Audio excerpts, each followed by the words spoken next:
Sell. Any different from the American one or the? I don't think so. The British, the same artwork, same. Yeah, changes.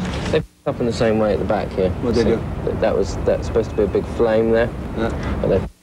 Did heads roll? So, yeah, so the first 500,000 copies have got that on it. Did somebody lose their job because of that? Come on. Not quite.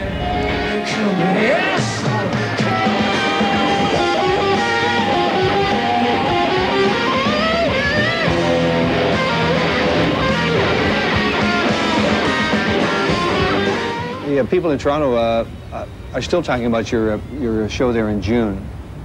Was it special for you? Was it a good night for you? Try and remember, Colin. It was the Opera. Yeah. Was it? It was about a half-hour drive from where we were staying, and it was a sort of big old theatre that had the seats taken out. It was all painted orange, which I thought was. And there's that song, that new song that I was writing. Right. I'm not here. This isn't happening. Yeah, this isn't happening. That was the chorus. Yeah. No, that was good. It was. We were all quite lagged. I bought these trousers actually. Yeah, so it must have been good then. So you bought a pair of trousers. No, of course we remember. I remember actually. Yeah. I do remember. Yeah. Because you play. It's one of the gigs where it's like you play under a proscenium arch, and so like it's very difficult to get the vibe of the audience because a lot of the sound is trapped within the stage space. So it was great. It was really good. How long have you two known each other? Well, personally. Yeah. A hideously long time. So about 12, 13 years old? And 11. 11 years old. Tom? I remember you running out of your classroom and the entire rest of the class chasing you. Oh, really? Yes. Oh, God. Yes. How much has he changed? How much has he changed? What, Tom? Is he the same?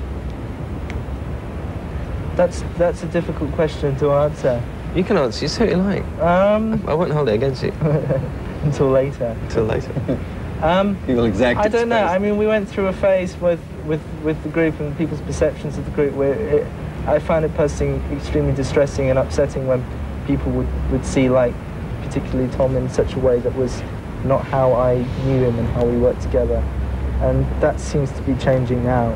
And we seem to be perversely returning to where we started when Tom was talking about 4-track stuff and feeling that what you were doing was all about freedom and possibilities rather than like feeling other people, like journalists, sort of had this image of you and like, you know, and that's how they saw you as you know. I think it's taken a good 4 or 5 years to shake that off. Yeah. And now I think it's shaken off. Is he more outgoing? Is he more withdrawn? Same. I'm coming to you. I don't know. I think one of the coolest things is when we signed to EMI, we all made this kind of decision that we thought the most important thing was the music professional thing that was more important in some ways than qualities of friendship. And then when we sort of hung out and went on tour with REM and people like that, and we were on tour with REM at a very difficult point in their career because, I mean, they're kind of like us in some ways. They're very different individual people, and they'd had like a serious number of serious ailments, but they kind of like got through it. And Michael was still really ill, and so was Bill. Right. You know, they're still recuperating, you know, throughout the touring, and you just realise that sort of certain qualities of friendship were actually more important because it's kind of like you don't want to let the other people down individually. You know, there's a lot more pressure that way than like, you know, because of the friendship rather than because of just the business.